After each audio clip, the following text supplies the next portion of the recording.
আমাদের এরকম আমাদের দাদা আমাদের এই যে প্রতিবন্ধী সংগঠন থেকে এই অনুষ্ঠানটা করে থাকে, আমরা খুব আনন্দিত পাই। এতে আমাদেরকেও তো ডাকে না, আসলে আমরা সমাজে অবহেলিত। সবাই অনেক আনন্দ করছে, অনেক ভালো লাগছে। যা ভাগ্যে আছে সেটাই হবে, আমাদের মনোবল আছে, আল্লাহ আমাদের মনোবল দিয়েই পাঠিয়েছে।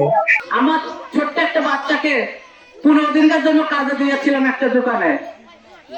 সেই ছেলে 2500 টাকা পান করে আমার বউ যখন আমার হাতে দিল যে তারপরে সম্মান ঠেকাতে হবে, তুমি এইটা নিয়ে তুমি এর সঙ্গে যোগ করে দাও, তখন আমার মুখটা গর্বে ভরে গেছে যে আমার বউ যতই রাগ করুক কিন্তু এই ভালোবাসার দ্বারা আমার ছেলের কর্মের টাকা যখন দিয়েছে, এটা আমার জীবন ধন্য হয়ে গেছে। আমরা প্রতিবন্ধী শব্দটাকে এড়িয়ে চলতে চাইব।